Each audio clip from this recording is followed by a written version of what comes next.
Hey everybody. Been a while. But welcome back to the live streams. Figured I'd just do an ad hoc one. Just working on this project that I thought, you know what, this is a great little micro piece to share with folks. Might as well just do some live code. So here I am. Let me know if you can hear me in the chat.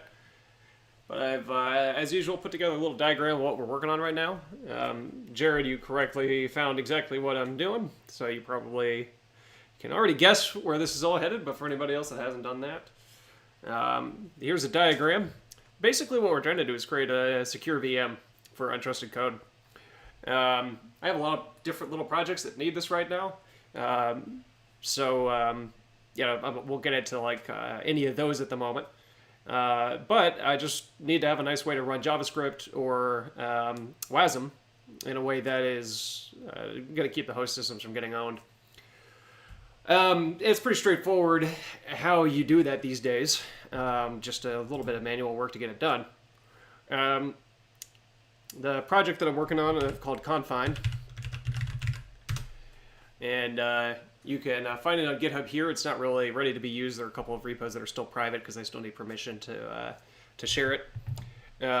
But the high level is pretty straightforward. You can create a sandbox with a couple of different parameters and then run things within the sandbox.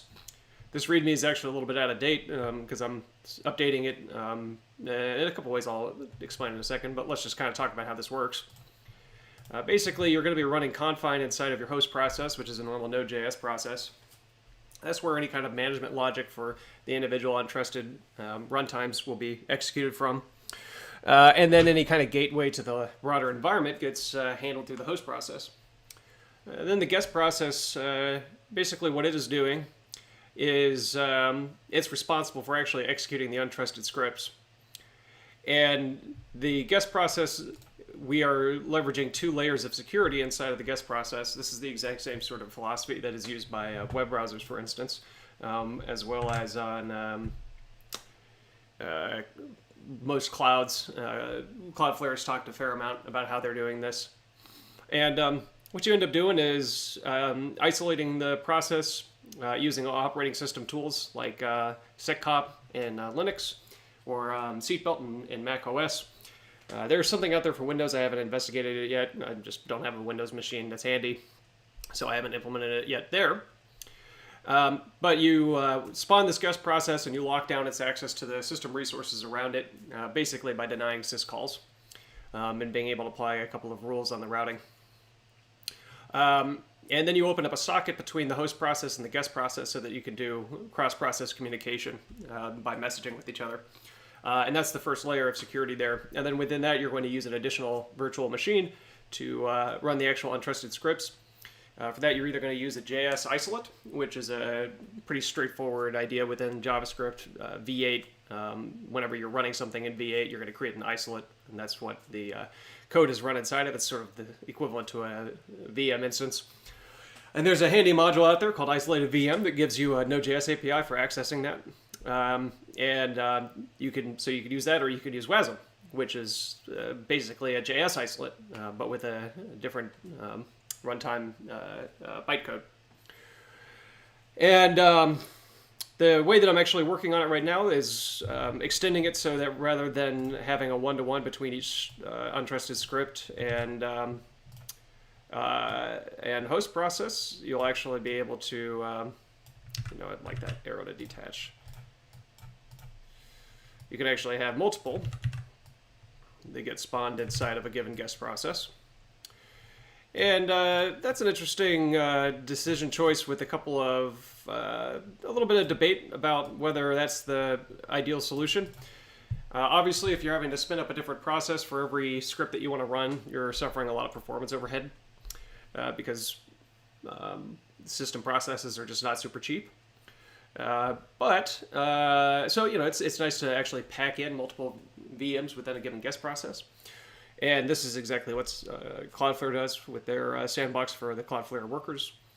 Of course, the downside is that if there's ever any kind of escape outside of the VM, they'll be able to access the other running untrusted VMs. So you got to kind of weigh how you feel about that particular situation. It's also, you got to also consider, how much permissions the guest process is given here. If it's the kind of thing where if the VM has been escaped from, and it can access any of the guest process state, if it's able to use that guest process state to do any kind of evil things, then you've kind of screwed up there too. So you got to make sure that your guest process isn't containing any kind of privileged state. And so the host process really has to treat the entire guest process as being potentially hostile. And of course, amongst the VM escape possibilities, you have like cache reads, things like Spectre that you have to be thinking about. But I'm going to go ahead and put in the capacity for the guest process to run multiple VMs, and then we can just, as somebody that's using this library, you could just decide, okay, do I just want to have one or multiple VMs running inside of a given guest process. So that's the high level of this thing. Going to put in the chat real quick. If you are just joining us, head back to the beginning for an overview of the project, including a diagram. All right, so let's dive into the code. Our entry point here is this index.js. I've got that nice and zoomed in, but let me know if you're having any trouble reading the code. It's really pretty straightforward. You construct the sandbox instance. And then when you call it execute, you're going to create your IPC server along with allocating a port for your server as well as for the client to connect to the server with. So you initialize that IPC server. Then you're going to spawn the guest process, possibly pipe the stdio of the guest process depending on how the thing is configured. And then once a connection comes in, from the guest process, you're going to wire up your IPC library, which is just going to pass over to handle IPC request. At the moment, that is very straightforward right there. Just two methods that the host environment provides, the ability to log, as well as a notification whenever a container is closed. IPC, of course, works in both directions. So it's possible to send some methods to the guest environment, such as list the active containers, execute container, or kill a container. Container is just the term I'm using, the generic term I'm using for processes.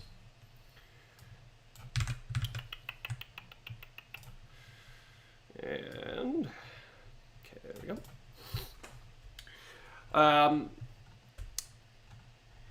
Let's see. The IPC is not a terribly remarkable piece of code. It's just a simple protocol for sending requests that expect responses or sending notifications. Just doing a little bit of bit packing here. The IPC layer has a standard form of expecting a CID, which represents the target, as well as the body of the message. The CID of 0 is privileged. It means either the host environment or the guest environment, and then the individual CIDs represent the actively running VMs. The reason I separate it out like that is that I want to be able to pass along messages directly to the VMs without having to parse it and deal with any kind of allocations from the guest process environment. So if it's a CID of 0, then it gets parsed by the host environments and then handled. But if it's a CID that's higher than 0, then it's going to get routed off to the VM to be handled. Nothing terribly remarkable about that. The actual runtime is this exec.cjs script. This part gets a little bit more interesting. It gets called with a set of flags and variables passed into the arguments, including what runtime module we're going to use, and we'll get into that in a second, whether or not we want to have sandboxing enabled or disabled, and then the ports for our RPC. We pull in the runtime module, and again, I'll get to that in a second. Then we connect to our IPC server using a relatively unusual looking connect, but the reason that it looks like this is that you have to connect directly to the local host socket that was created for this, and you don't want to have to do a DNS resolution. And by default, every connect call in Node.js actually does a DNS lookup. So even if you do like, pass in localhost, of course, localhost has to get resolved to an IP address. And once we've enabled the process level, the kind of OS sandboxing with seccomp or seatbelt, that's not allowed. So we have to pass in a manual DNS resolver right here to just say give us 127.0.0.1. We have a container manager, which is responsible for spawning and managing the containers. We'll dig into that a little bit more. You create that container manager instance, you load up your IPC, and handle the requests here that are targeted to CID of 0. So your list containers, exec container. This is all the protocol for communicating between the guest process and the host process. And that just all calls out to the manager. Pretty straightforward stuff. And then over here you have the seccomp rules. So yeah, let's get into how the sandboxing actually works. It depends on which platform you're on. If you're on Linux, then you're using seccomp. And if you are on Mac OS, you're using seatbelt. Like I said, I haven't gotten Win32 involved yet. Seccomp, the way that is designed is that you're going to load up the seccomp library after initializing the process. You can actually do it from the outside, but the way I'm doing it is by having the process run seccomp on itself. You initialize it with the policy of kill the entire process if the rules are ever violated. And then you just go through each of the system calls that you're going to allow and add it as an allowed call, and then hit load, and that'll initiate that policy. And the list of rules, or the list of sys calls that I allowed are all listed here. I got this nice big list of all the sys calls that I've been able to find. And then I just enable the ones that I think I need. This is a list that's going to require a little bit of careful development as we go to make sure that I've got it as tight as I can get it. But you should be locked down to some basic things like reading and writing and sending messages, but not being able to acquire new file descriptors. You do have to be able to get the CWD because Node.js relies on that, but there is otherwise. You can also run fstat, but I believe that you that is requires a file descriptor. I don't think that you can. Well, I don't know. I have to spend some time reviewing the exact semantics of all these methods to make sure that I'm not screwing anything up. But my understanding of seccomp is that you can open up a couple of resources and then drop out some syscalls and still have access to the file descriptors, which is why we're able to open up a socket prior to executing seccomp and still be able to interact with that socket because we already used the syscalls required to get the socket file descriptor, and afterwards we can just call send and receive on it. Though send and receive are not enabled, so I'm gonna have to spend a little time making sure that that's all working right. I just ran my Docker test and it seemed to work correctly, but we're gonna work in progress there. So that's the Linux situation. For Mac OS, it's a slightly different approach. With that, you're going to use the command line tool, which is called Sandbox Exec. And with Sandbox Exec, you pass in a policy that is what is that? It's a programming language. Oh, what is the name of that programming language? I think it's a scheme, if I remember right, a scheme variant. And so you're generating, prior to executing it all, it's a slightly different model than what I'm doing with seccomp on Linux. In this one, you're actually executing the process with a set of policies set before it's ever allowed to open, which means that you actually have to be a little bit more specific about how it's getting SBPL. That seems sort of right. It's some kind of, I think it's a scheme variant. Anyway, the policy is it's interesting because you can't do can't turn on the sandbox after acquiring your resources, but the policies are pretty detailed in terms of what you can specify. So it's just a slightly different approach to doing much of the same thing. So yeah, you allow things like I've documented here why I have each of these permissions given, but it's pretty tight, pretty straightforward. And so that is pretty much the high level. And so now what I'm in the process of doing is, this morning I was actually adding in the entire IPC communication protocol.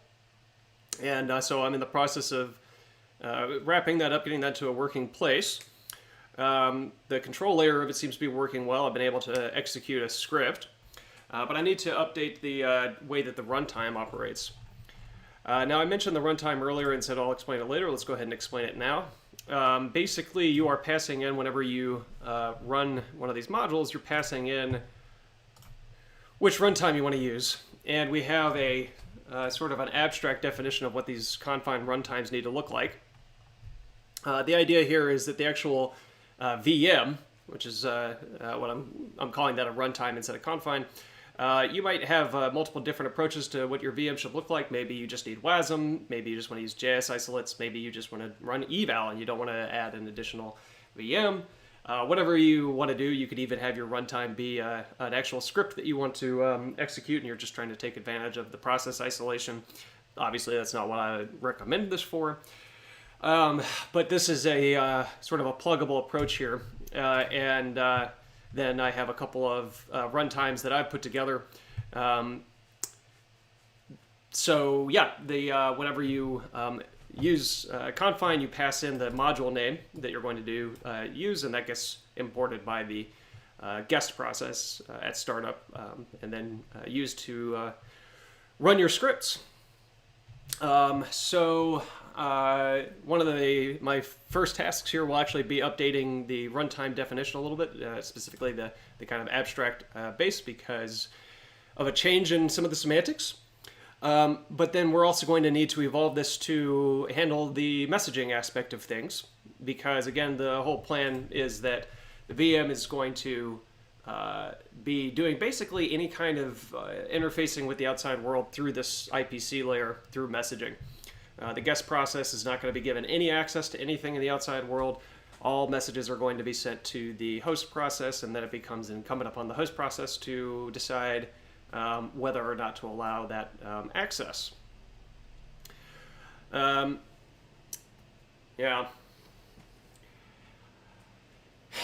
And we have to do some thinking about how that is actually worked out in practice, because if we have a VM escape inside of the guest process, again, we really don't want a VM escape inside the guest process to lead to any kind of permission escalation. It's supposed to be defense in depth. If I allow multiple VMs to run inside the guest process, then you have the possibility of escaping the VM and then being able to impersonate one of the other actively running VMs. I'm going to have to give some thought into how that's going to be handled.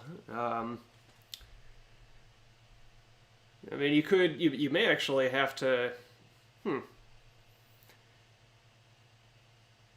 You could load in a private key into the individual VMs and have them sign all of their messages to the host process. You're having to put key material inside of the VM, but if it's a temporary thing, then you just have the overhead of signatures. Doesn't work just to have unguessable IDs, because if you're able to get a VM escape, you're able to basically attach yourself to all the socket traffic and man in the middle, all of that, so you'd be able to discover those IDs. I wonder how Cloudflare handles that. I guess now that I think about it, as I recall in their blog post, their basic philosophy was that isolate escape by any given worker, if they get outside of their VM, the only thing they were trying to protect against at that stage was that the entire cloud infrastructure that they have, they don't want that to get owned. But it sounds like, now that I think about it, if you're allowing multiple tenants within the same VM or within the same guest process, they're going to be able to impersonate each other if they escape the VM, unless you're doing something like signing all of your requests and only putting the key material. But even that doesn't work out that great, to be honest. Unless you have the key get generated inside of the VM. Because if there's just any opportunity, no, that just doesn't work. That's interesting. Well, worst case, it may just be that we don't want to have the guest process running multiple VMs from multiple different parties, but even if you're doing it that way, you could still take advantage of the grouping of multiple VMs into a guest process so that I could spawn additional VMs. What like the WASM world is calling nano processes. They're all coming from me, so it's the same kind of trust profile for all the VMs inside of it. We'll have to think about that. All right, well, let's start with updating the abstract Confine runtime. So the first thing that is going to change is that we're going from source path to source, because the source actually is getting sent over IPC now, rather than the runtimes being responsible for loading the source.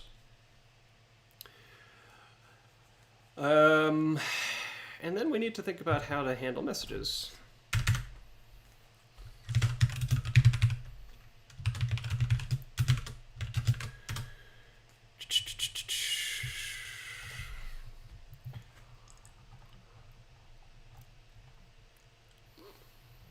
So this will be something like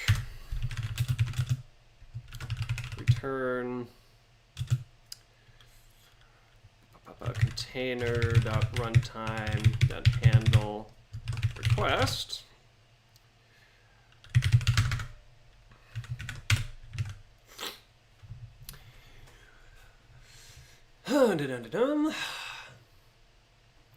And then you just need to be able to issue new requests as the container.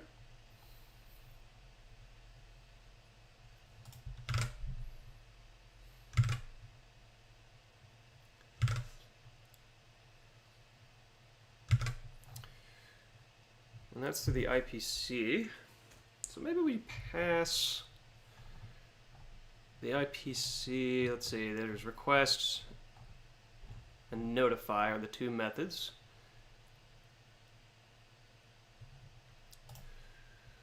So that could just be that whenever we initialize it,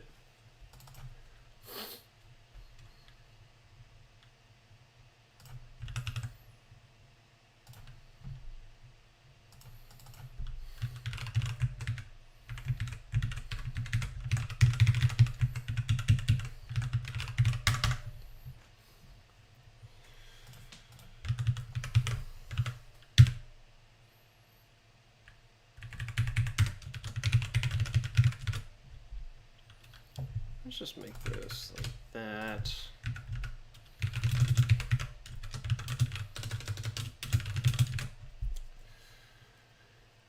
And then we'll do ABC.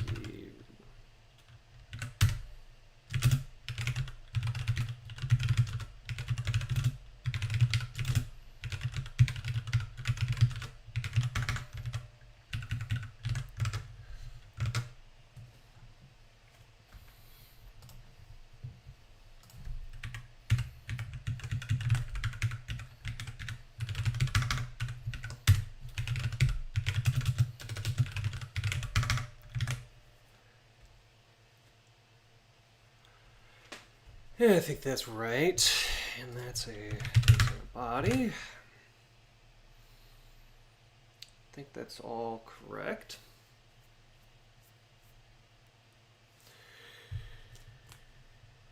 Now for the JS eval,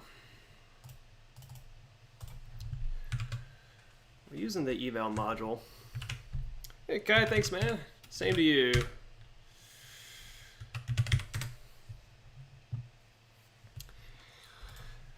And the eval module is actually just a call for vm.run in new context. And I need to read up a little bit on some of the mechanics there. Thanks, man. You too. I will do.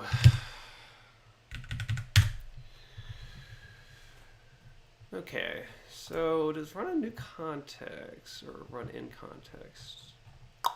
Is this asynchronous? Don't think it is.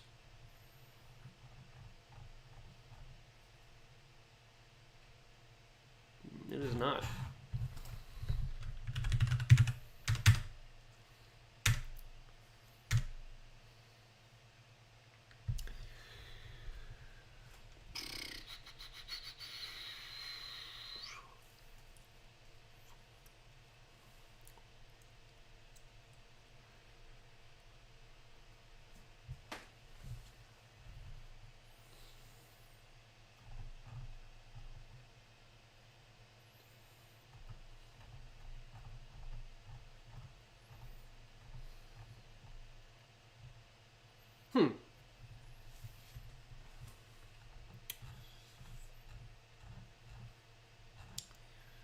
so the vm.module is asynchronous.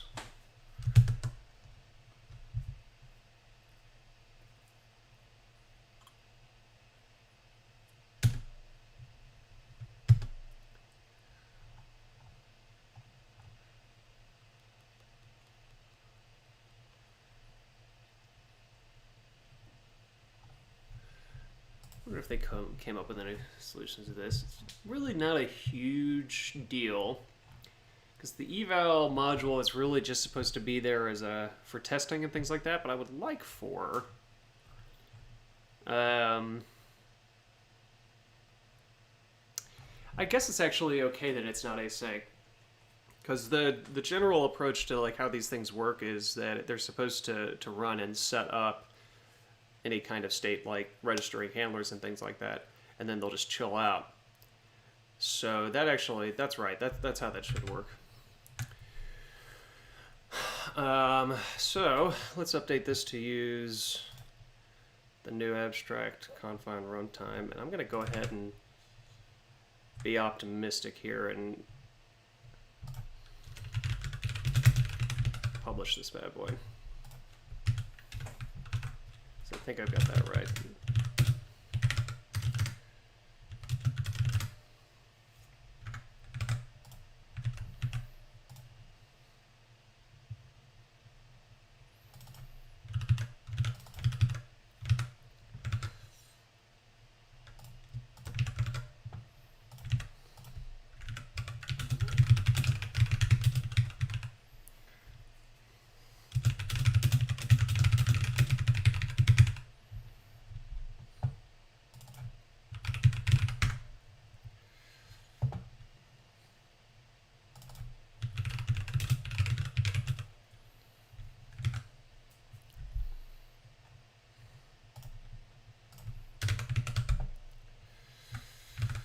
Actually, we'll make that this.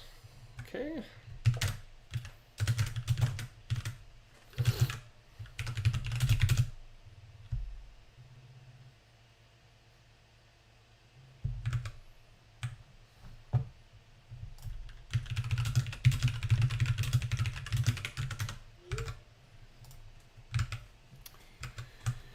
Okay, update to accept source source path and include messaging APIs.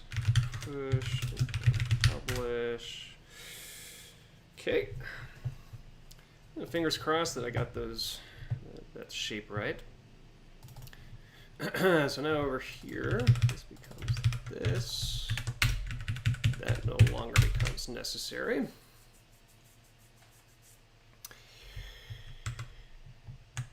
Now I believe we have in our little module here a way to define some methods. Scope properties are provided as variables to the context.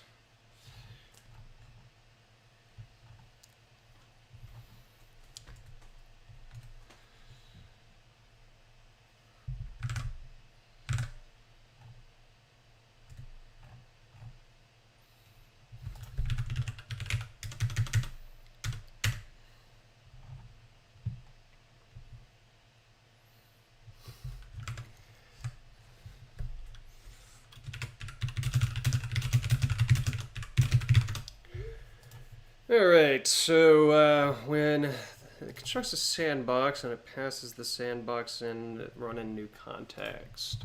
I want to make sure I understand correctly what that's going to do. The context object.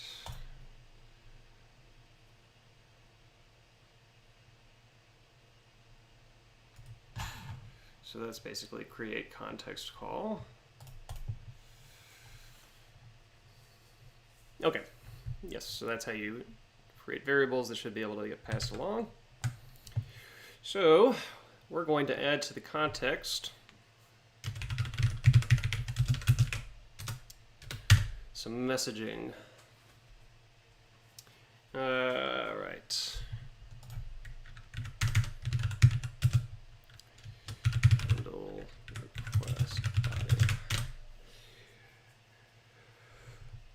Okay. When this Once it gets run, it returns the exports. Kind of wish that it returned the whole thing. We may have to just use this code directly.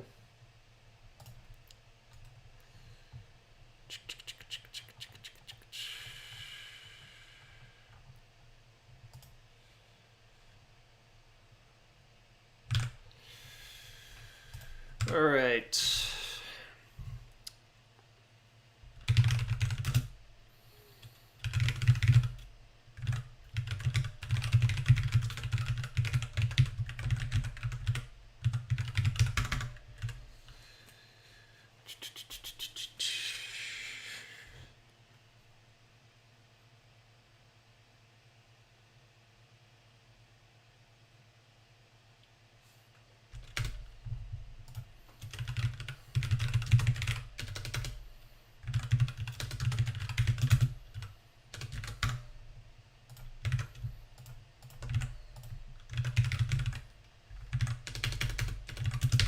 So the goal with what I'm doing with the JS eval is really to kind of do a dress rehearsal for how the isolate and how the WASM sandboxes will work.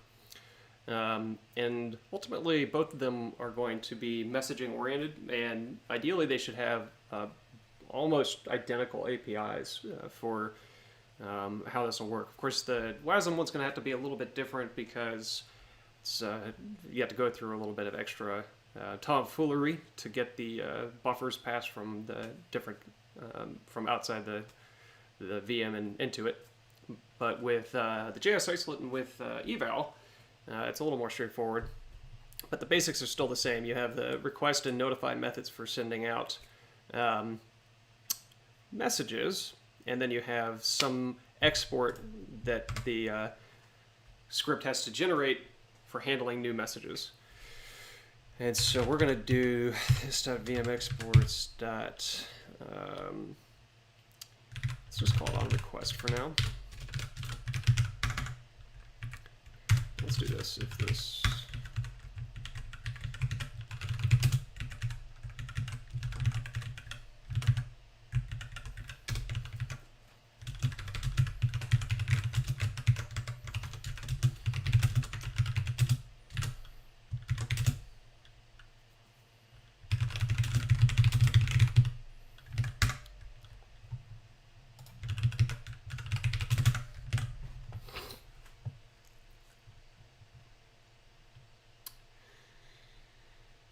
okay. I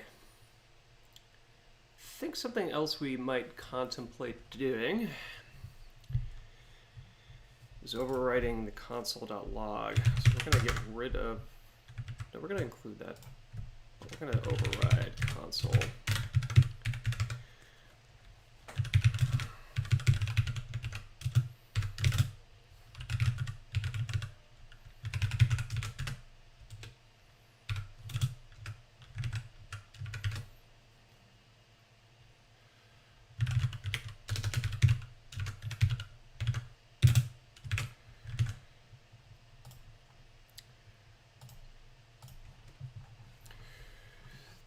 All right, and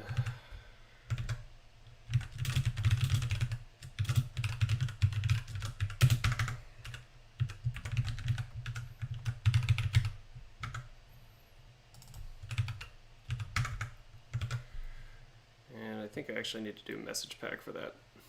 I do. That's a pain.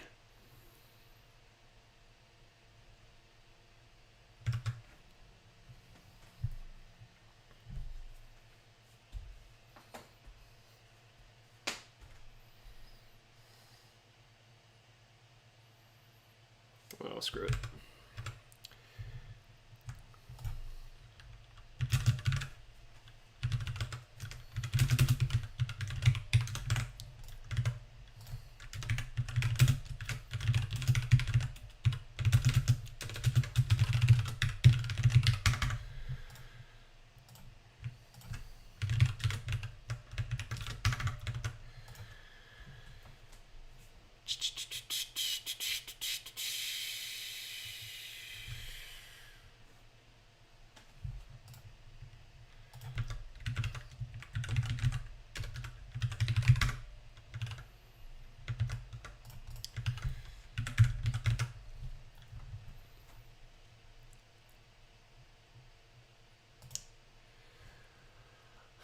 Okay, let's see how that all feels here.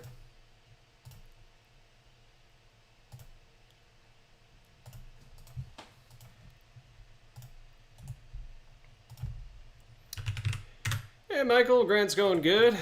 Having a lot of fun working on this whole sandboxing thing here.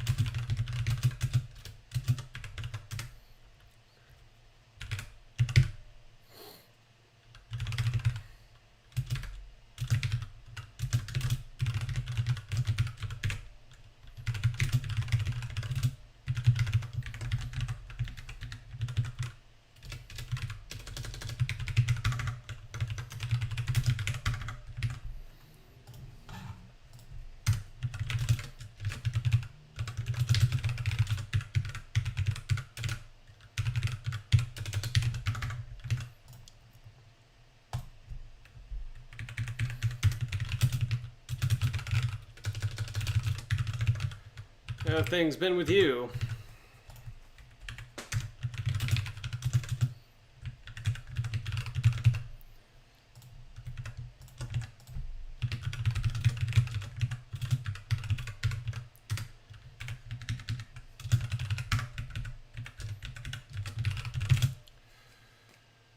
Okay, so we pass in the source, we pass in the fake IPC.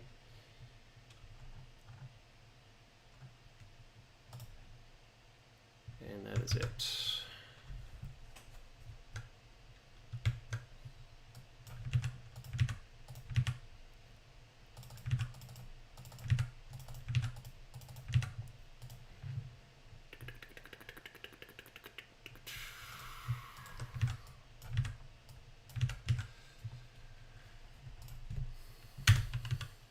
I need to hold on to the fake IPC.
Okay, let's see how badly this is gonna go for us.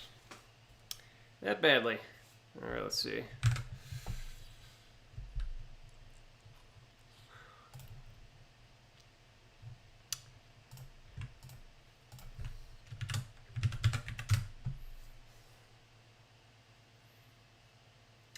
Can't read property request of undefined.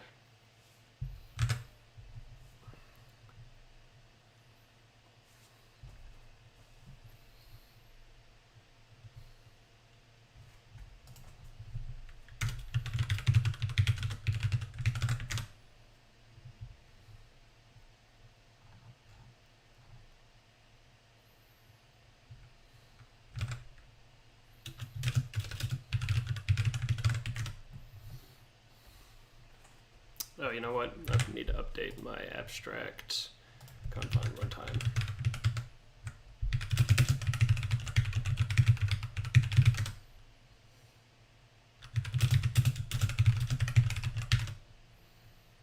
Okay, try again.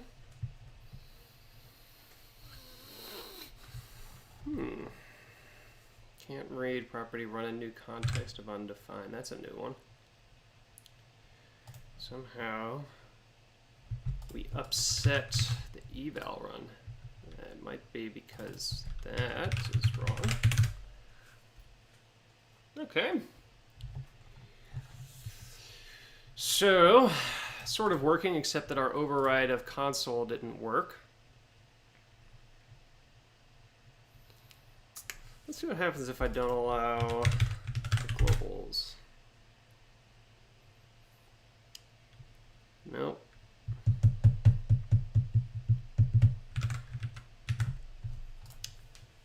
Oh, I didn't pass in the sandbox.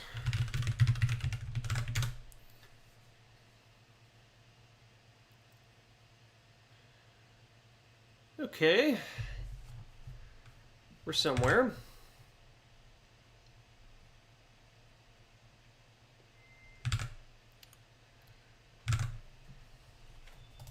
Let's take a look at let's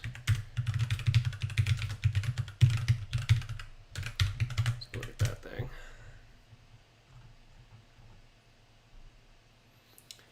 So the body is empty.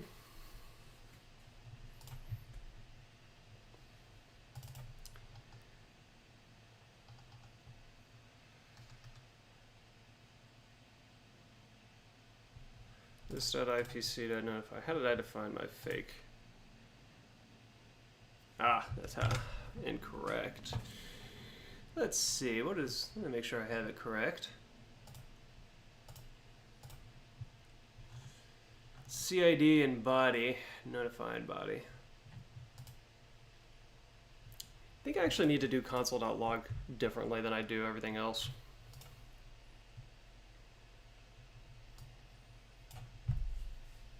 No, I don't. I just need to make it smart enough.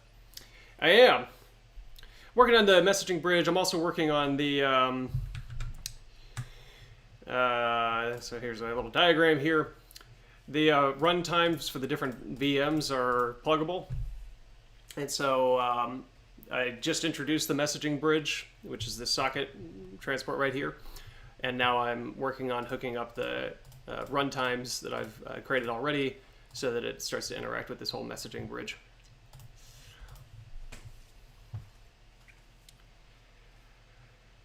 Okay, let's see. So, what I need to do, and so the first one I'm doing is just a simple runtime that does an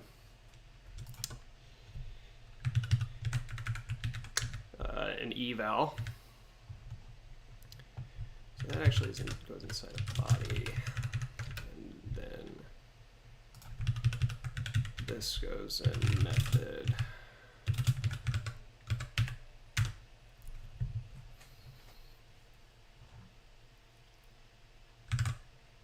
Something's still wrong there.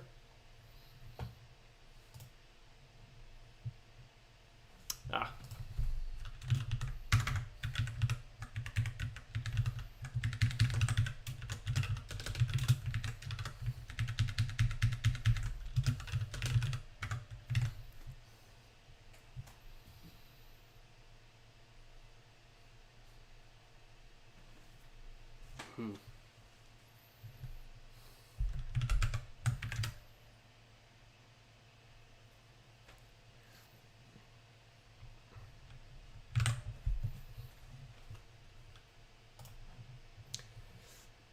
Okay, we're getting close.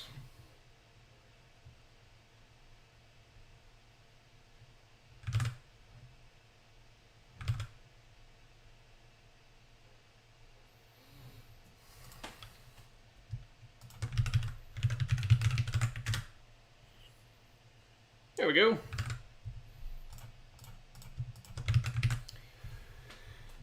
All right.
Okay, let's make a test program for the messaging behaviors that we've introduced here.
Okay, let's see if I've got this right.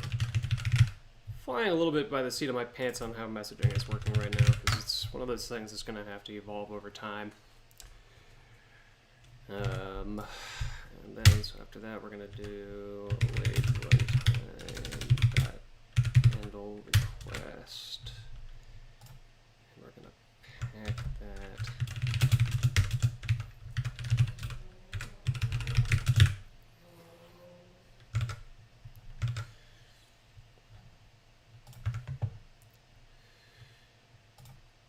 Succeed, ping me an undefined.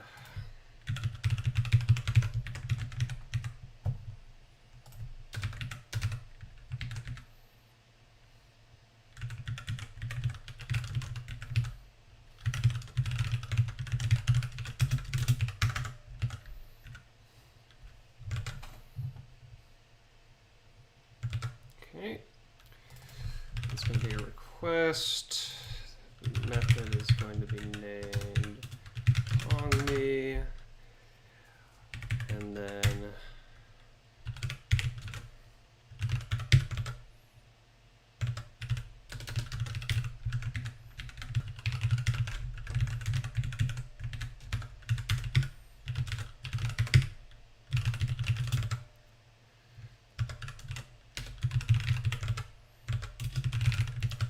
okay, let's see what we get.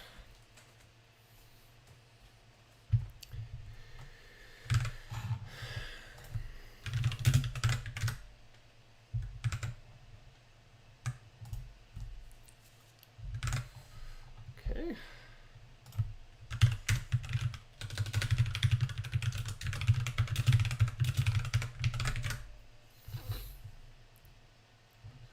All right, they didn't get unpacked.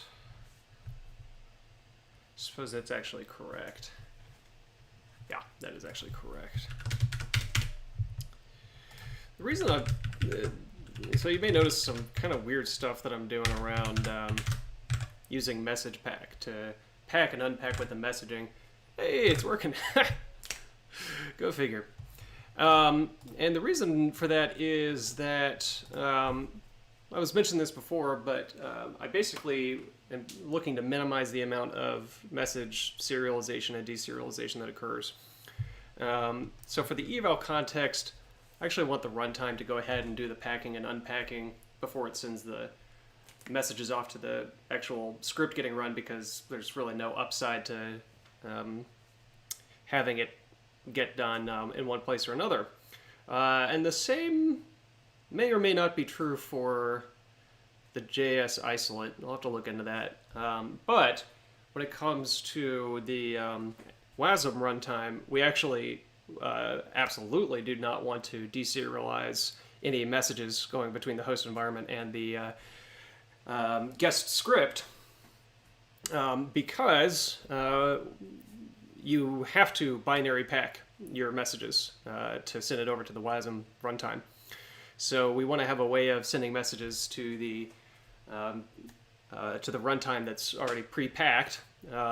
Basically, whenever the host process does some RPC or does any kind of messaging to one of the VMs, if the target is the actual guest process and its logic, then it should go ahead and parse it and handle it. But if the target is one of the VMs, then it should pack the message over here, and then that should just get sent straight in its binary form all the way to the VM.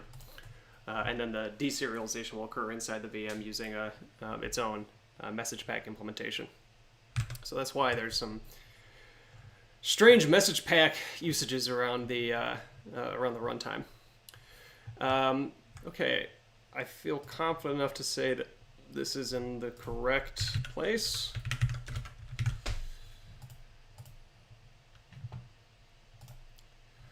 So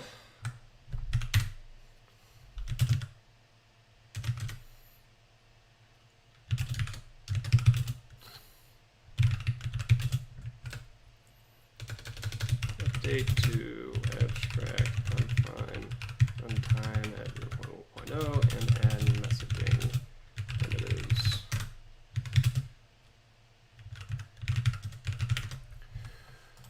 Okay, with that out of the way, now we can actually run our tests in Confine.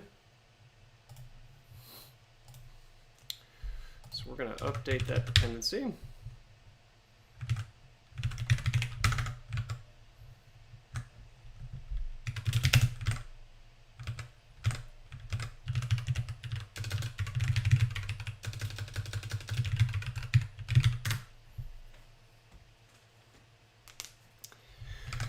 So our tests are kind of fun.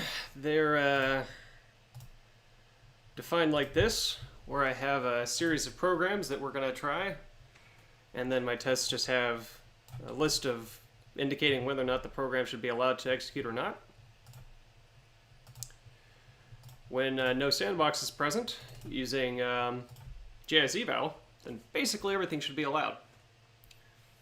So we're about to find out if that's the case, or if I've screwed something up terribly with some of the recent updates. Now let's make sure that this is in the right place. All right.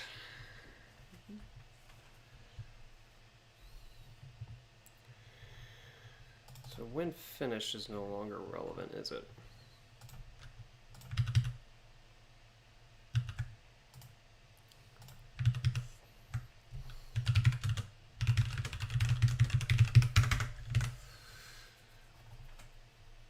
Okay.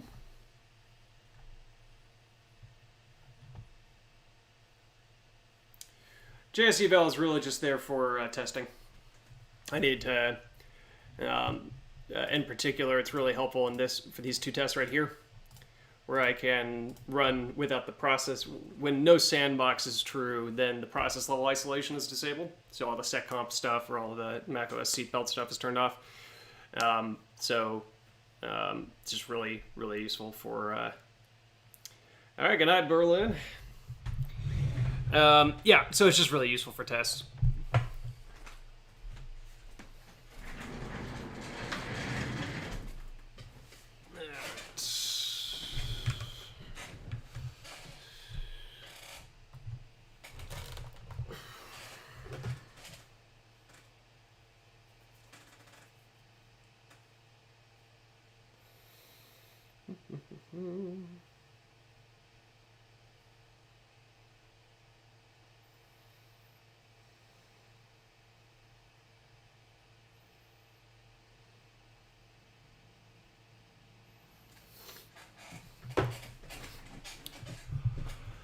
Okay, now we need to update how this works.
Just realizing I've got a interesting situation. The source code sometimes needs to be a buffer, and sometimes it needs to be a string. And I think the only way to get around that is to always pass it as a buffer to the runtime, and then have it turn it into a string if it needs it to be a string.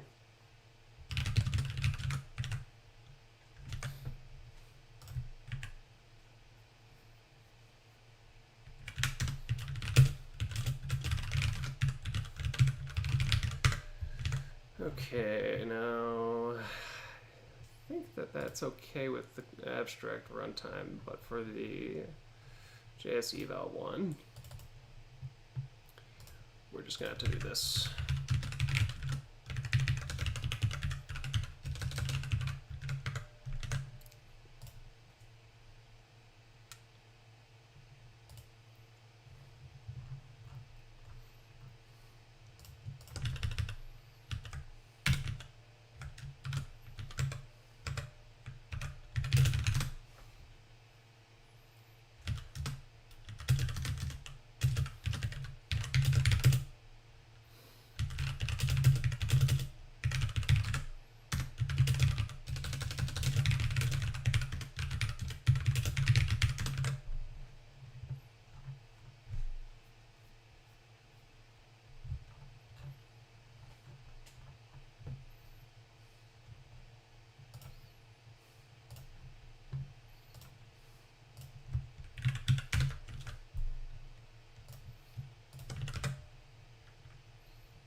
Okay, let's see what we got.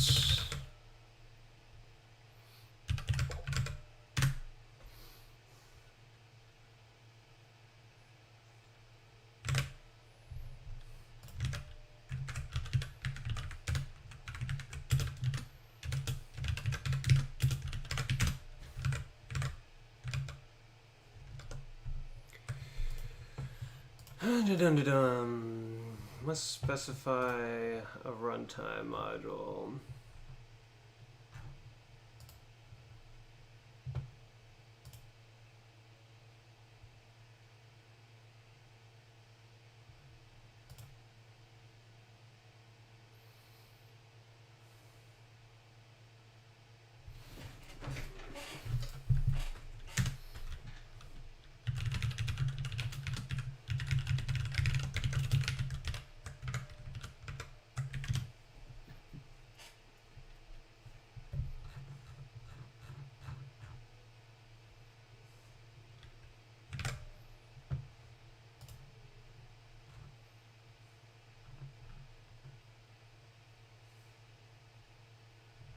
Aha.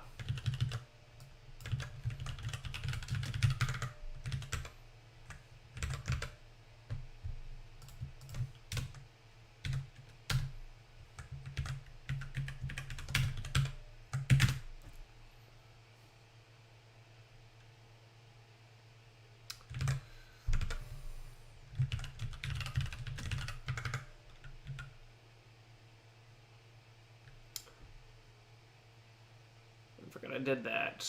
Okay, let's see.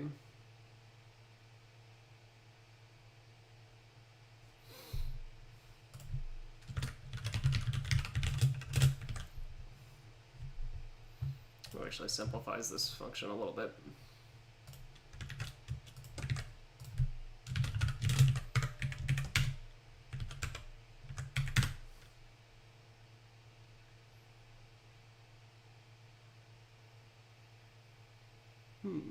Okay.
Right.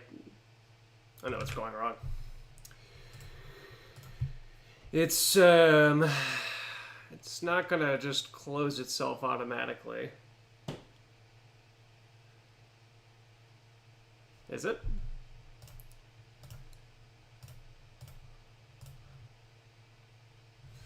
No.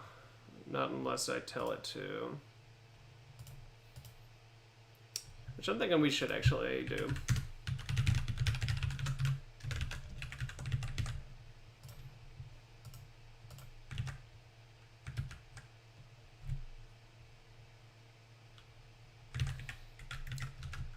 Because basically what we're looking for with all of these tests is for the yeah, see, there we do it right there. We're looking for the exit codes. Yeah, I know I'm not explaining super well. So basically, what's going on with all of this is we have a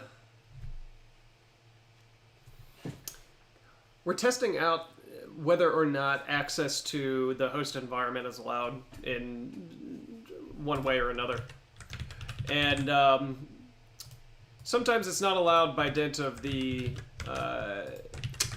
virtual machine, like the JS isolate or the or by the WASM, and sometimes it's being denied by the OS level sandbox. And so what we have to sort of figure out is why I'm not getting an exit from some of these programs.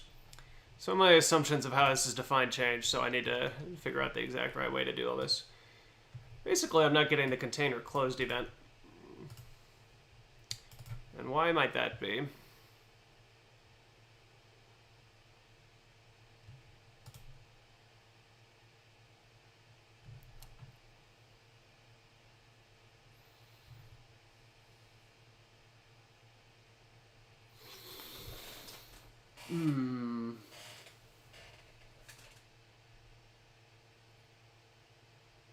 I gotta paste for a second.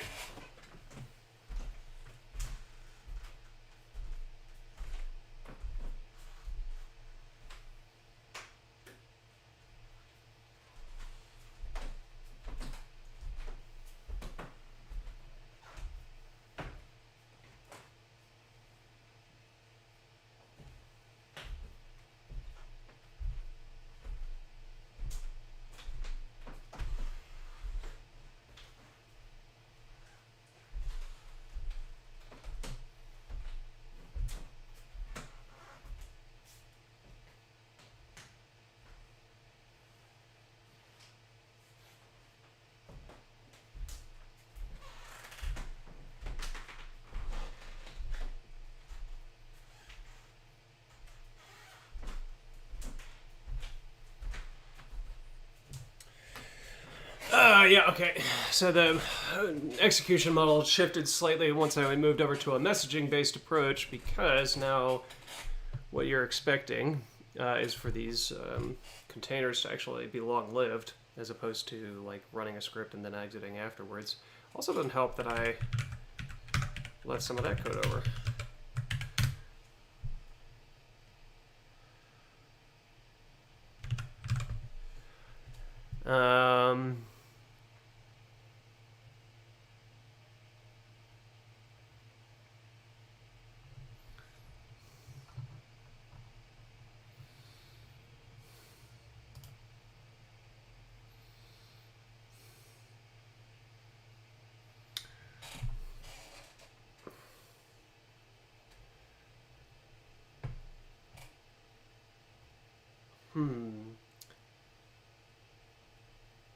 But yeah, I do think we basically need a close method.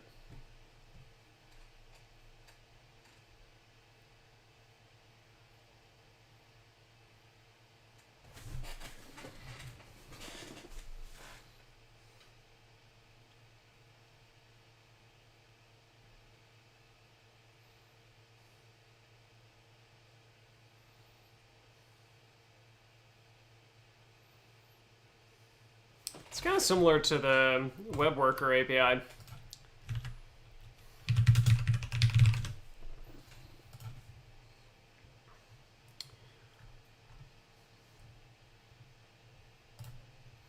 Yeah, the worker global scope.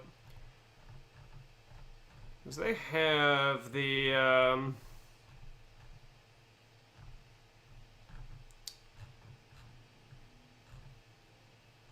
a couple of methods you define, like I want to say on request is one of them, actually.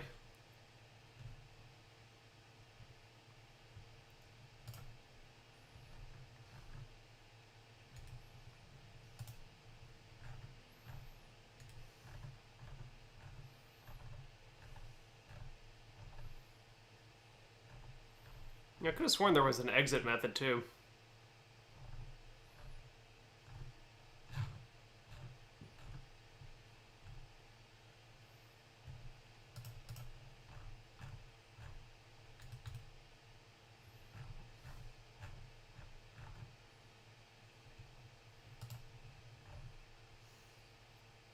wonder if that changed recently.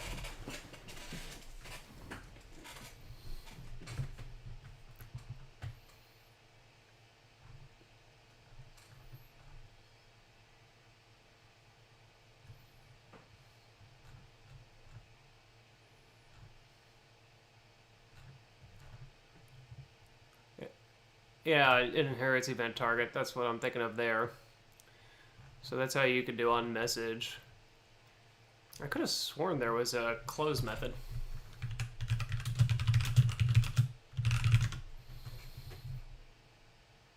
Yeah, there it is.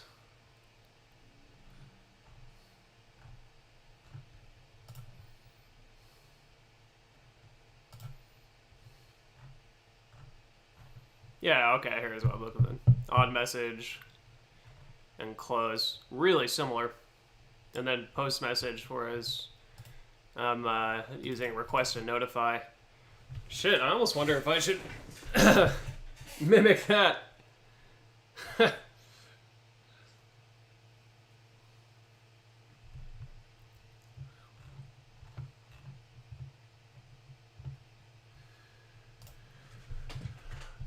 But yeah, I think I need to add a close method.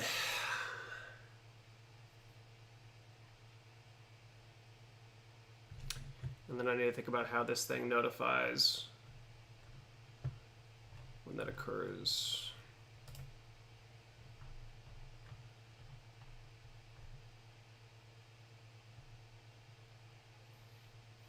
Or maybe they don't self-close. No, I think they're going to need to self-close in some cases. So you need a close method.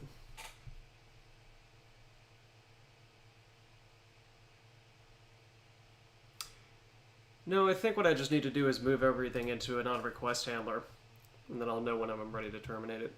Yeah, that's what I need to do. So if I go back to Confine,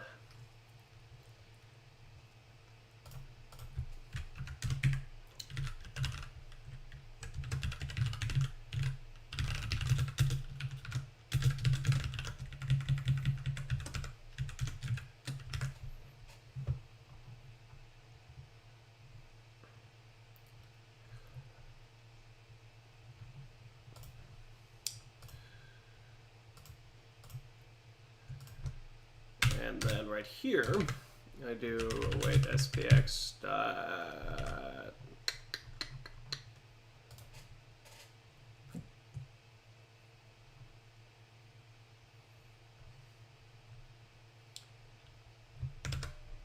Ipc dot request CAD, and that doesn't matter. I think that should do it.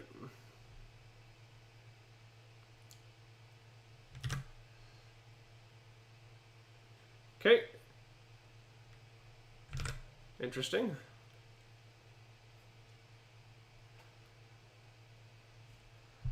Let's find out what that was.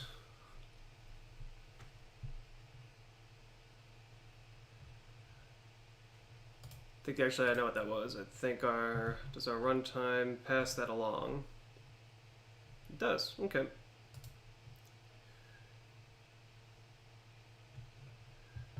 So when JS Eval does that, it should return a message pack response. Okay. So I just need to unpack that.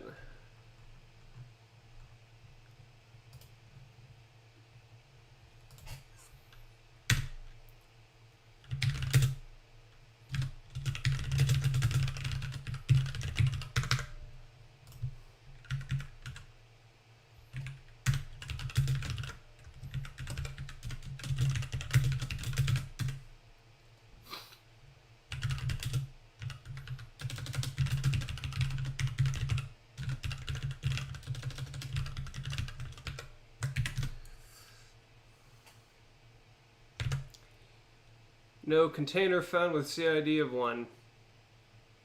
Interesting.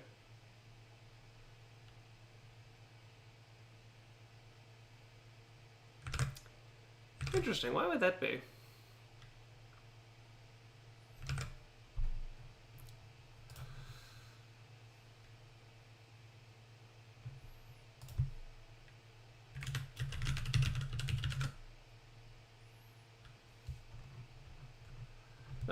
line.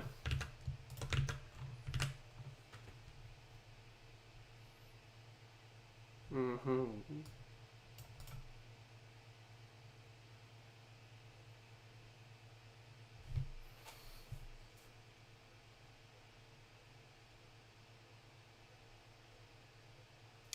That's something we're going to have to solve some other way, I think.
Why am I getting texted so much?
Okay, we're in business.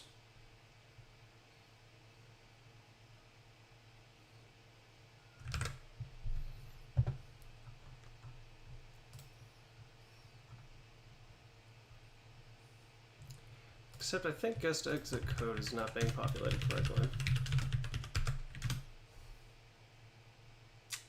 Still being...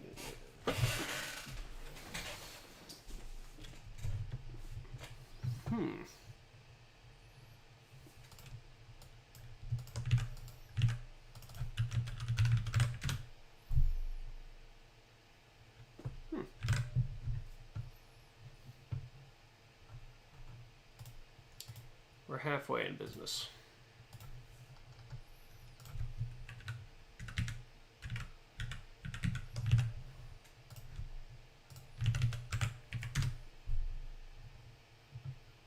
Well, we're executing it inside the sandbox.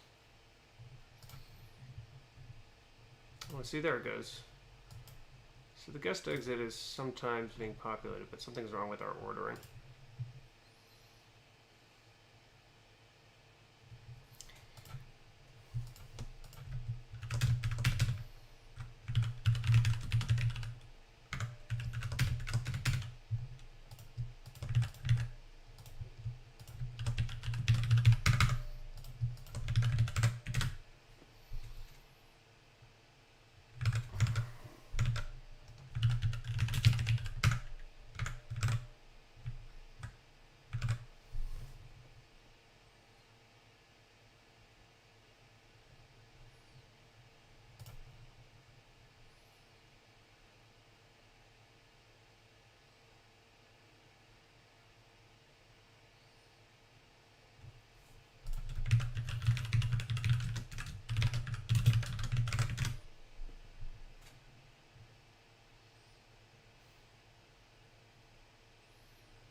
Huh.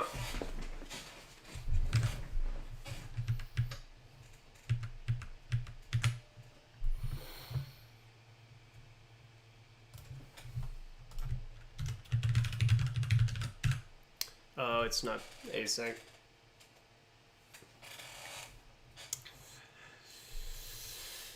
That's why we're having an ordering problem.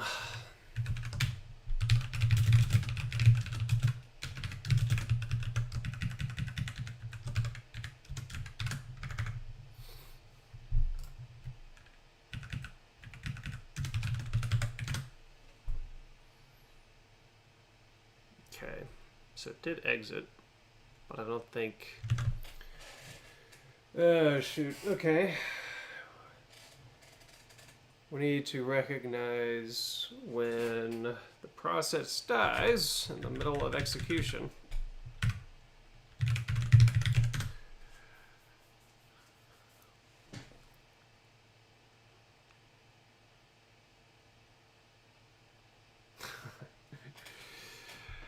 Eesh.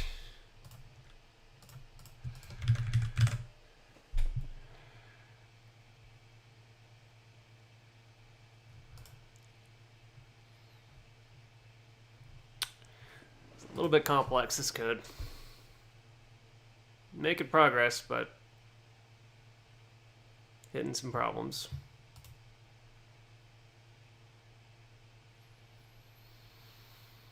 Alright, well, one step at a time. Let's see what's happening here. 111.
Okay. So now I think we're close. What we're running into now is that the DNS program here is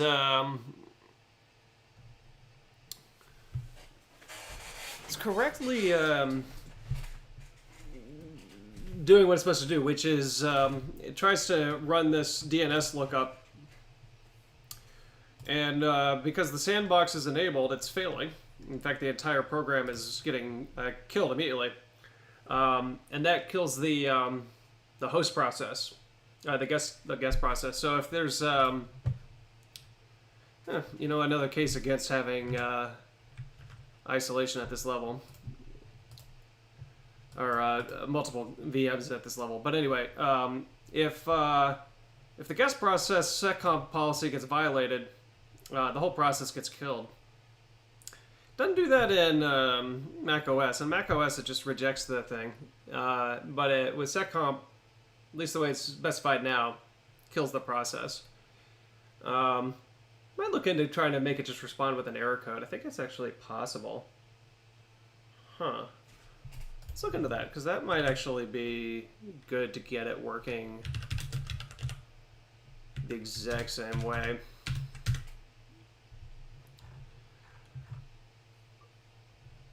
They recommend not doing that. Why is that?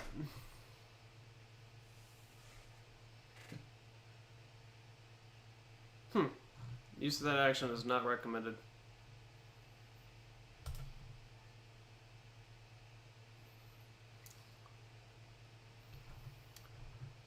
I mean, it seems like a pretty straightforward move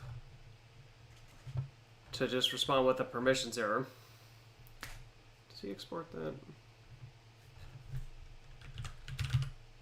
Yeah, just with an EPERM. Let's see what happens if I try that.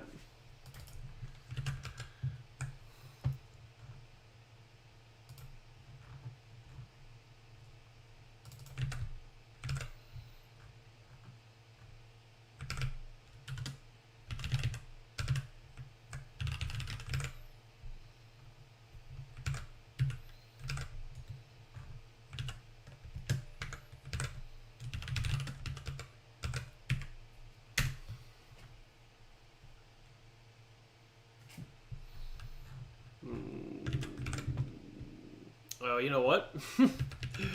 We're not even in, Huh. We're not using seccomp right now. We're using seatbelt. So let's take a look here.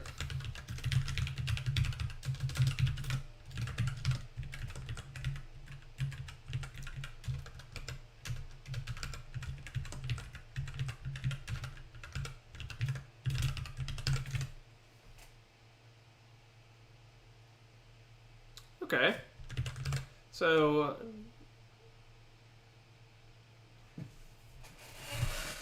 all right, interesting.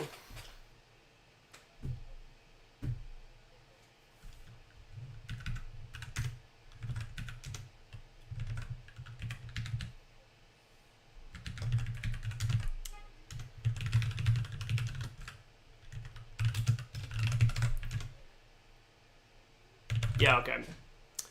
While everything I just said is still true, process.exit is getting run. Okay. So, because of that, what's happening is that our guest process is getting shut down, and the request to the guest process is never fulfilling. Right there. So, we need to update our runtime to recognize anytime the stream closes.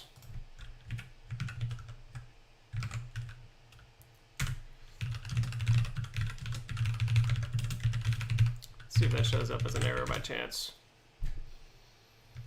No. How about a close event?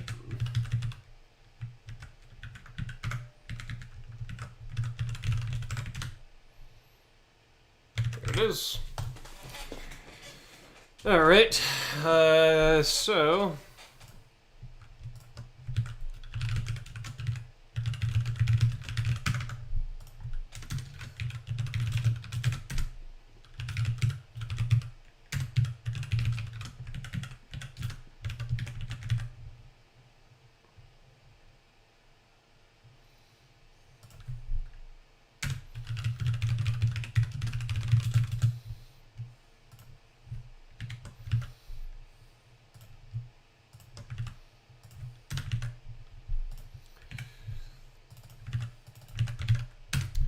when that happens, we just need to go through all of our request promises.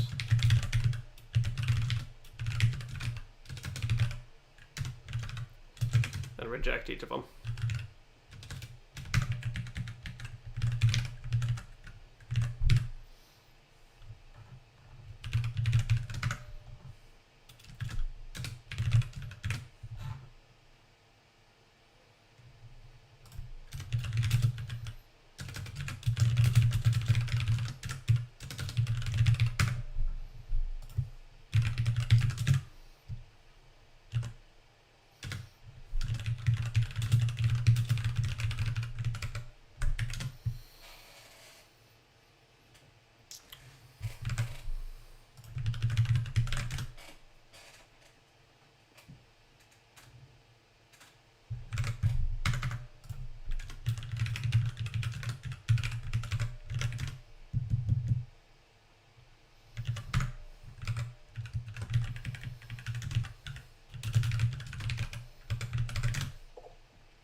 There we go.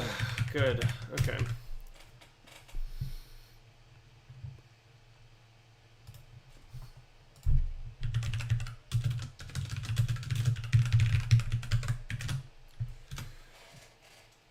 Great.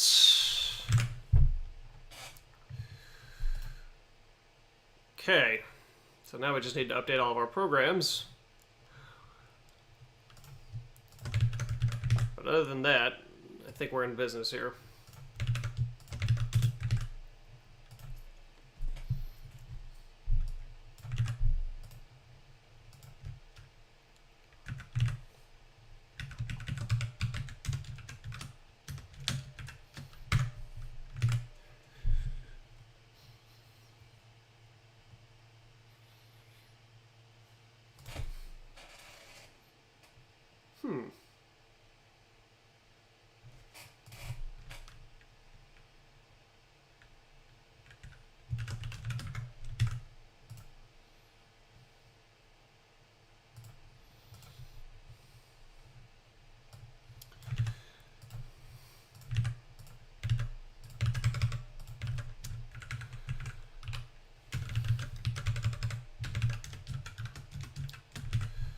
Still curious if we could unify the behavior between macOS and Linux, because it'd be nice if rather than having the kill occur, it just errored. But I think we'll have to come back to that.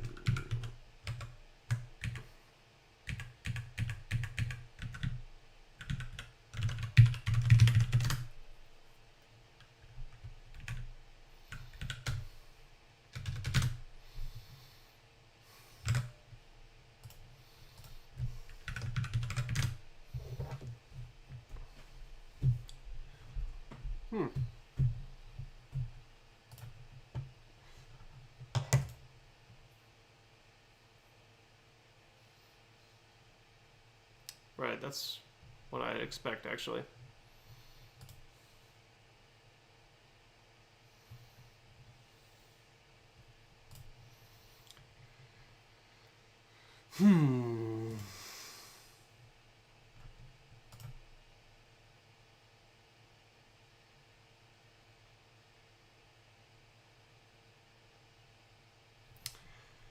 Let's look into this now.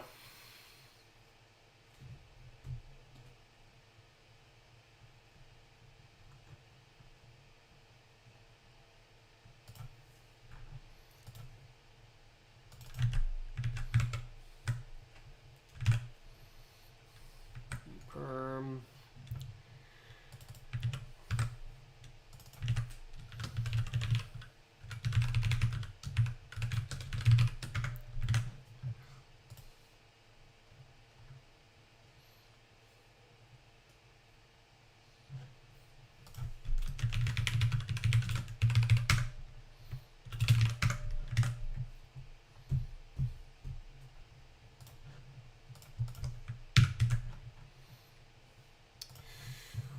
And for this, we use the Docker. Node modules bin ava test eval.js.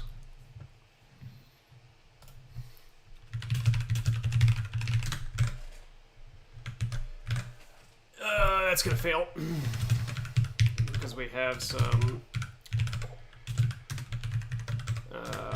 private repos. I have to copy over my SSH keys, which you never want to do unless it's a Docker image that you're throwing away, which I am, so it's no big deal. Yeah, this will take a hot minute. So I'll use this chance to find out what all the texts are about.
Yeah, the Docker test takes forever because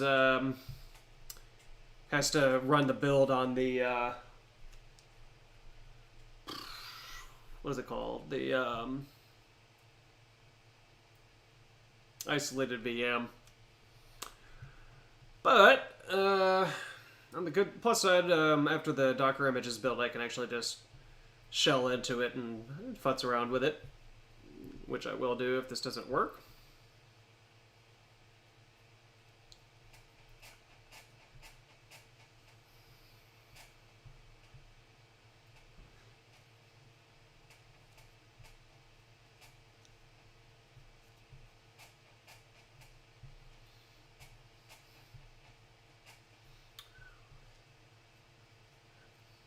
Anything interesting going on with our 2 concurrent viewers? I don't know, Michael, if you're still on.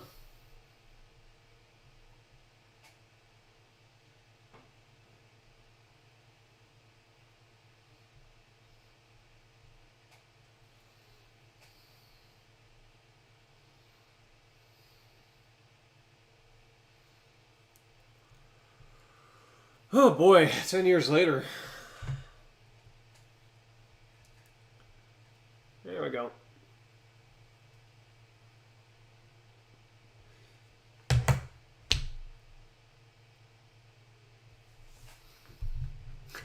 Right on. All right, critical failure. Let's dig into this guy.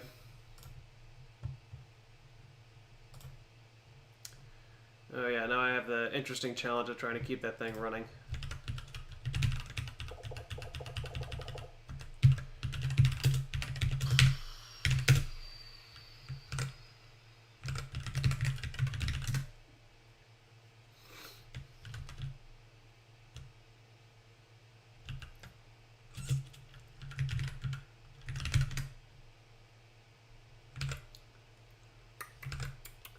Oh really? Where'd you move to? Don't know if you want to share that in the chat.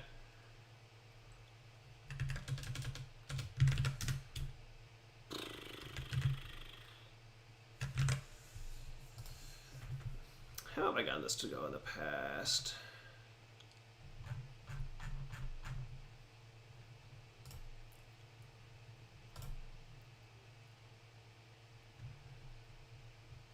There it is.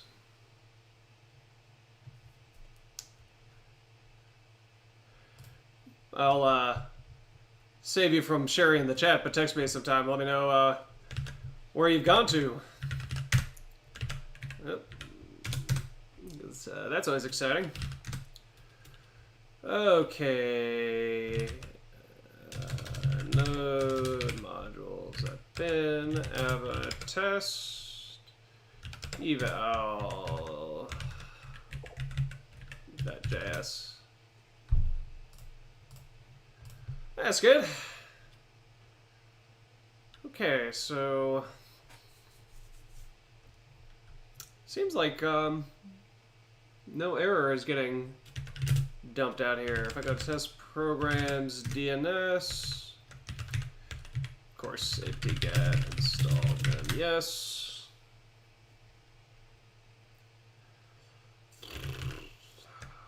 Okay.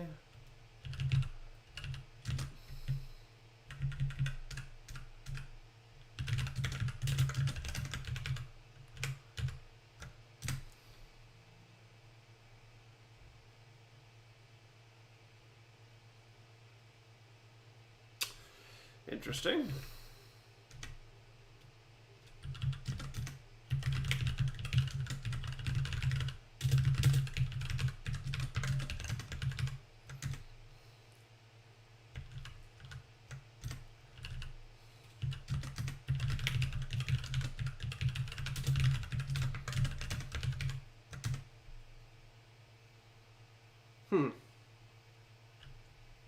Interesting.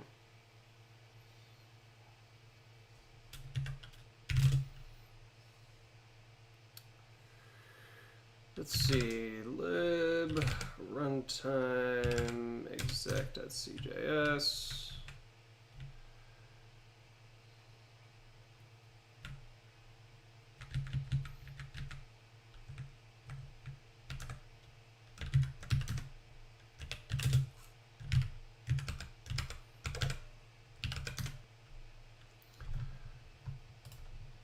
Try setting it back to a CMP act kill process and see what we get.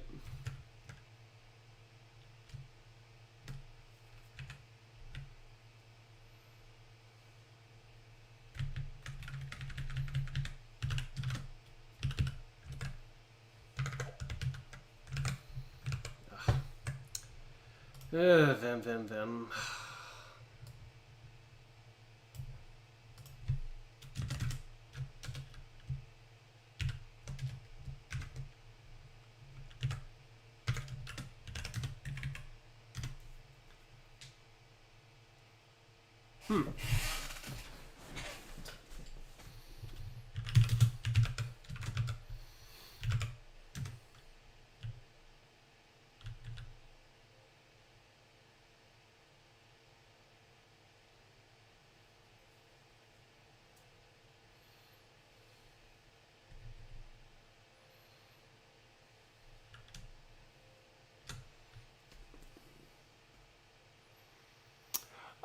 Docker files aren't terrible.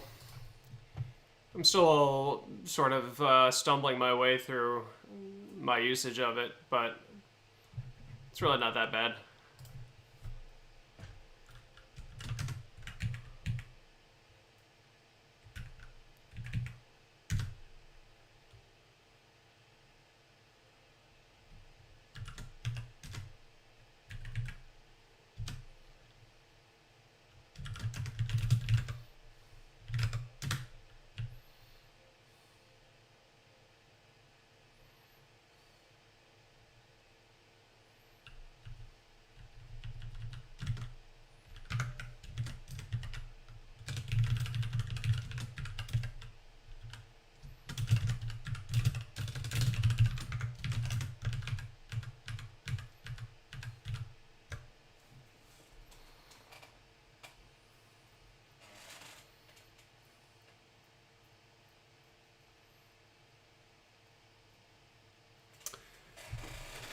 Well,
may have to go off of that SIG versus SIG term to figure out, look at the signal to know why that process closed, because for some reason I'm not getting the exit code consistently anymore, which is a little odd, but having at least established that piece of information, which is pretty darn useful. Let's find out why. Let's try one more time this whole idea here of giving the, oh gosh, get out of here. Almost showed my public key. Could have been worse. Could have been the private one.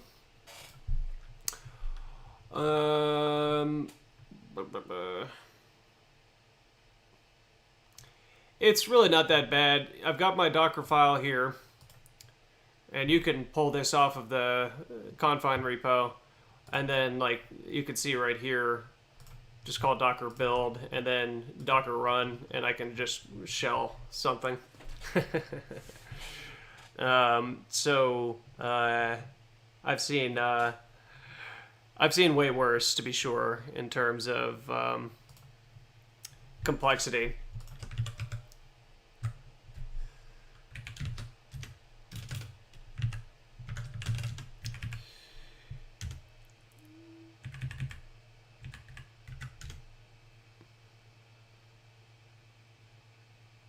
Interesting.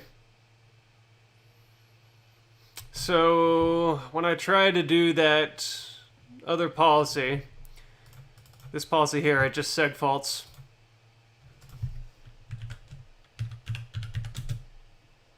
Yeah.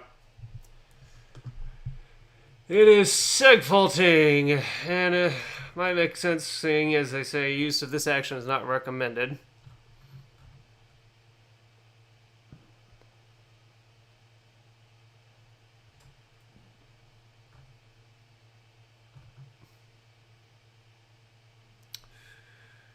I could probably...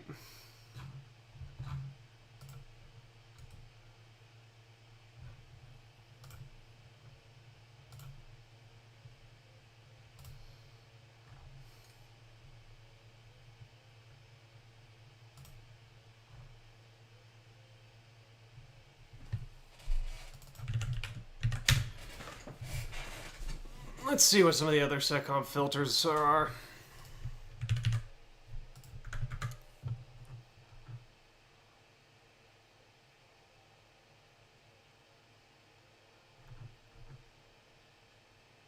Yeah. Well, if it's not working with the error number at that,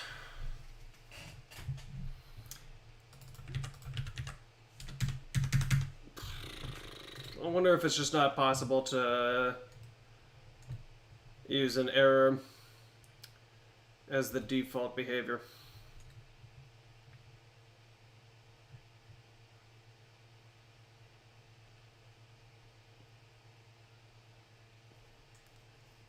Huh.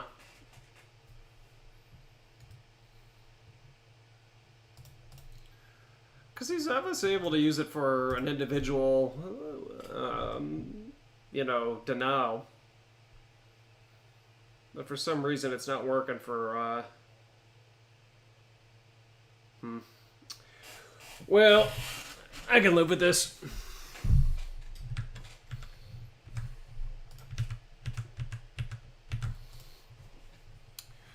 So we'll stick with that.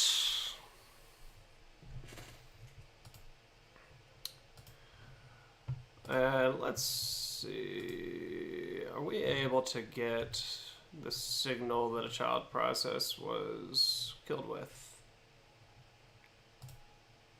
Yep. Okay.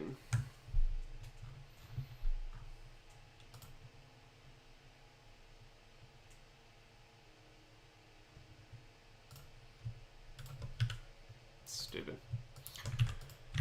Guess exit signal code. And so then over here,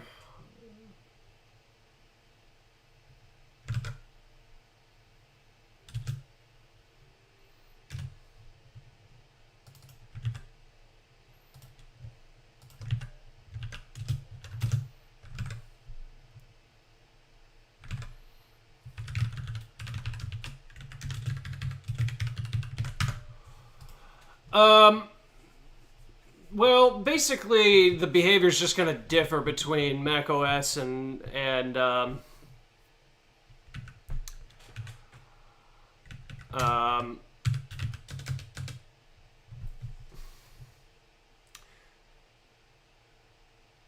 going to differ between Mac OS and Linux. On Mac OS, it's going to just deny the request with an eperm or an enotfound, something like that. On Linux, it's going to terminate the process entirely. And what was the success, I think? Yeah.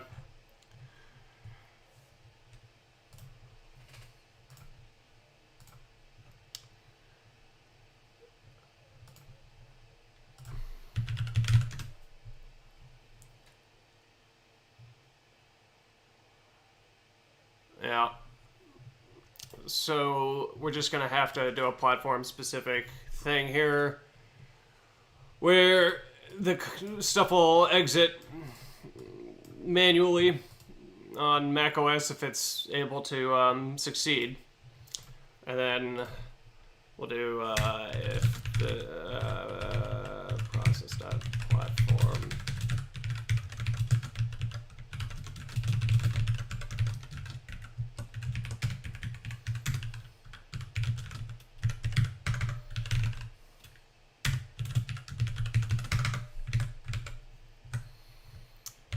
I think that'll do it.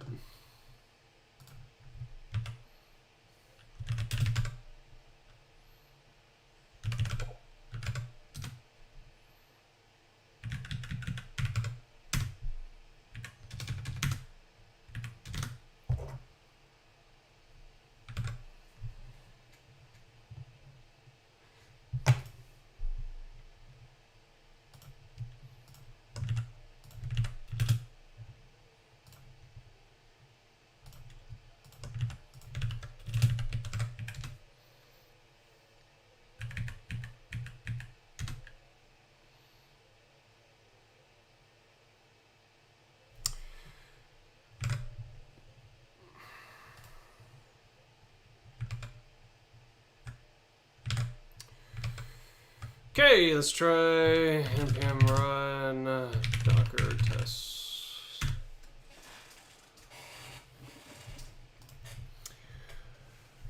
And in the meantime, I'll just keep on updating all of these tests.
Interesting.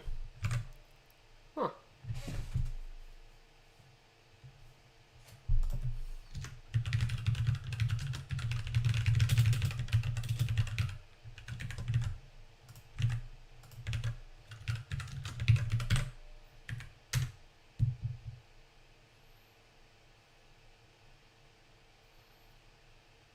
Getting neither.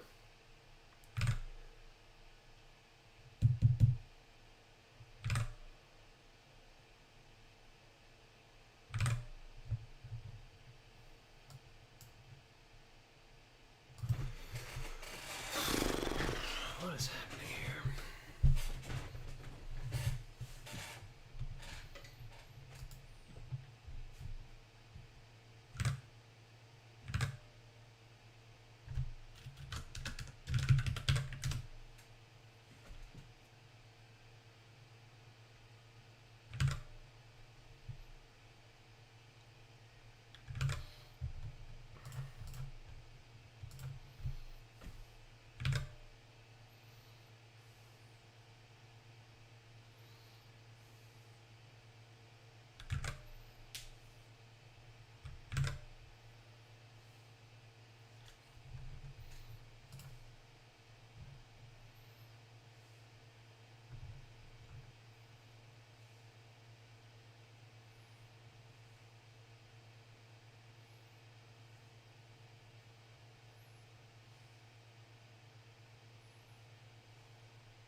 Oh, interesting.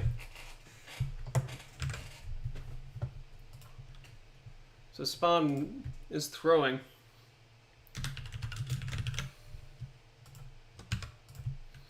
Didn't expect that.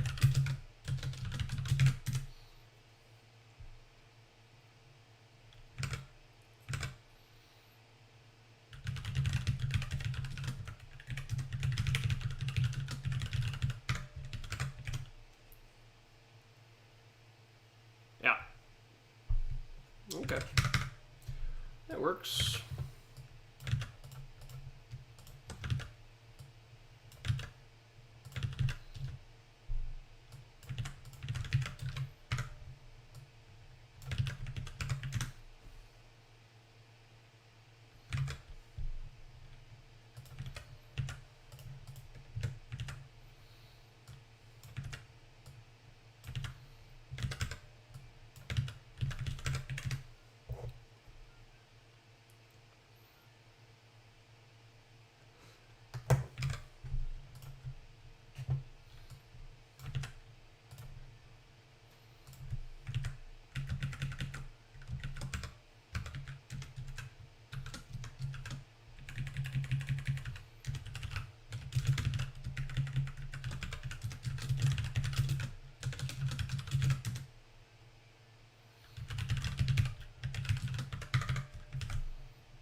Okay, so far so good.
Okay, let's see where we're at.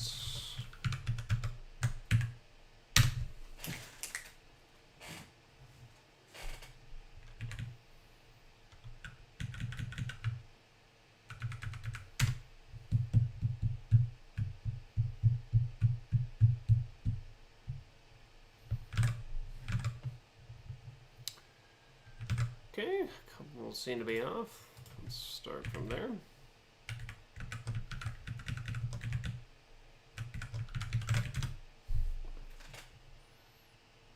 Yep.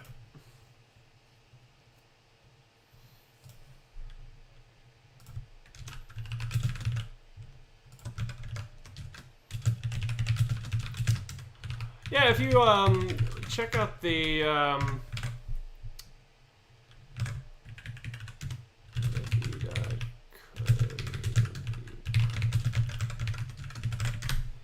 if you check out the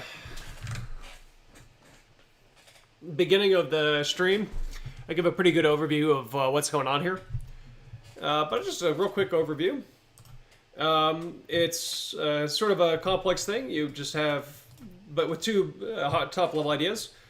You have your host process that's using the Confine module. It's going to spawn a guest process and use operating system tools to secure that process.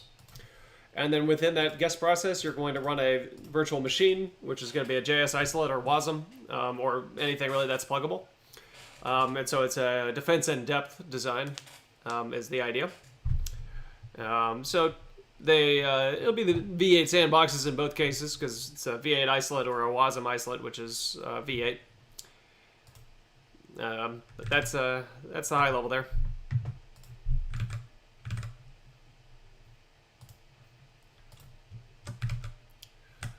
Okay, redo your home and redo your root.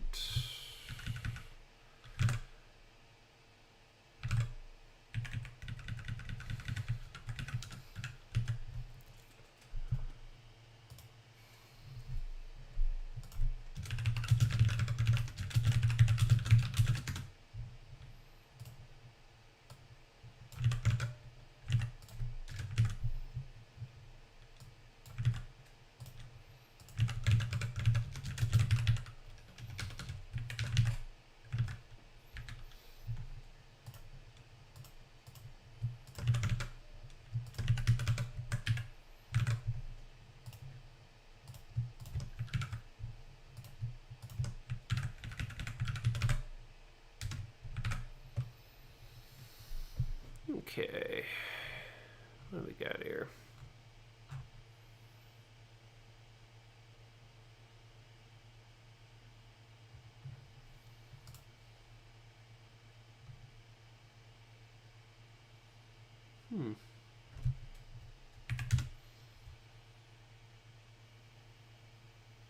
Well, that's concerning.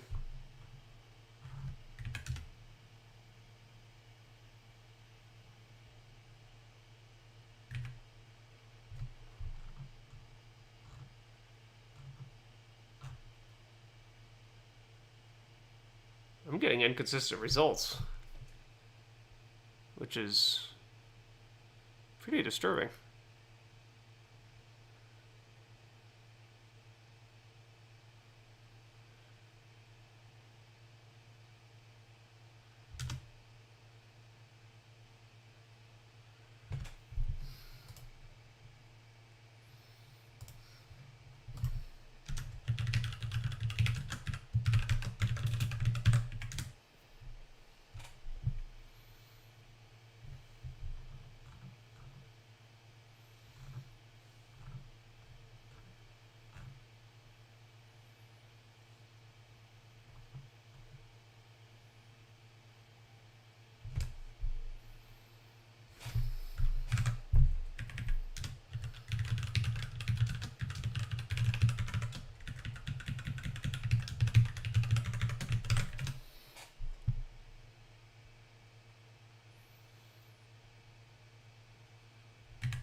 Maybe I'm not getting inconsistent results, but inconsistent timing.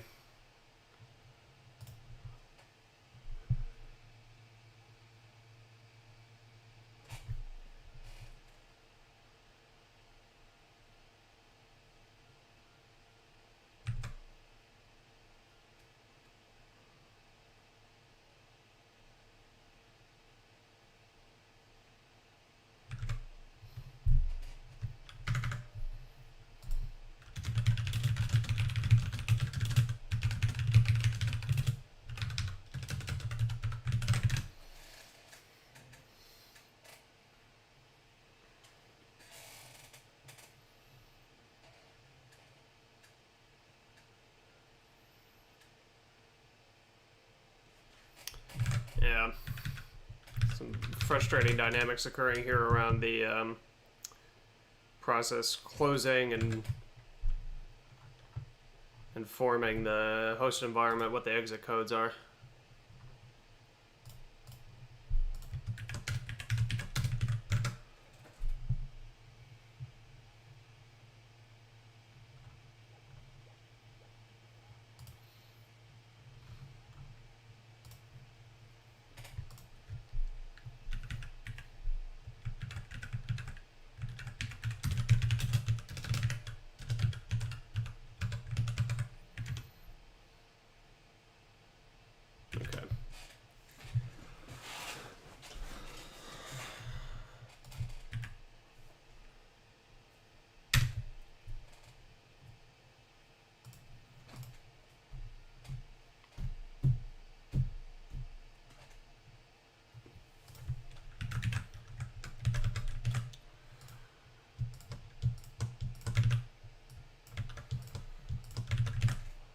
Okay, I think Eval is working.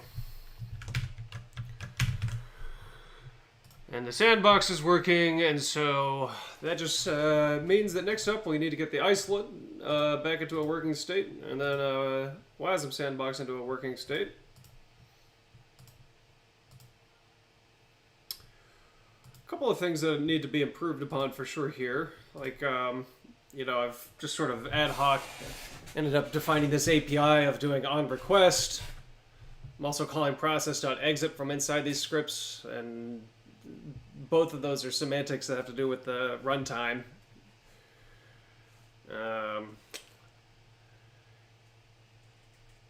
So I may have to kind of go back and reevaluate those pieces. Messaging is also super ad hoc right now. I'm going to have to flesh that out a little bit more, but overall, we're sort of in a working condition here. The more I've evaluated this as we've been going, the more I've been really unsure how you can have multiple VMs in the same guest process. I mean, it's a very limited form of defense in depth at that point. You could definitely have multiple VMs from the same trust group, but it's just, you're really assuming, you're reducing your security significantly down to the VM only at that stage. Any VM that's inside of your guest process, if they manage to escape the VM, they're going to be able to pretend to be the other VMs inside that guest process. I have no idea how you would counteract that. So you may really have to do one guest process per kind of trust group. Let's see where the Docker build ends up here.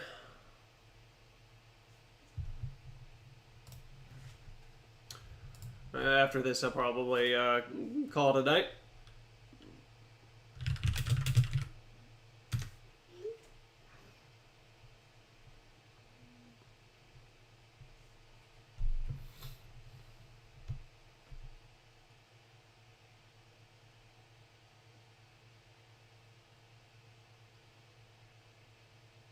Hey, totally worked. Good deal. All right. That's good progress for today. Got some basics of the messaging layer worked out here, and got the eval runtime working. We'll get the confine, the isolate runtime in a good spot next, and then the WASM one, and then I mean, that's pretty much it. Once that's all in a working place, it's just going to be a lot of kind of tuning how the messaging semantics work and what the runtime APIs look like and things like that. But you know, the general idea for sure is to be just using messaging for these things. So yeah, all right, well, cool. Thanks everybody for joining me. And we'll see how this all develops, and I don't know, hopefully maybe end of week, Confine will be ready to go. I gotta find out what the deal is with the one repository that hasn't been made public yet, if I can, what I can do about that. Maybe I'll just replace it. Alright, well, thanks for joining me, y'all. Hope you had a little bit of fun. It's definitely a cool topic here, so figured it would be worth streaming a little bit about. And who knows when the next one will be, but I hope to see you there. So have a good one, y'all. Later.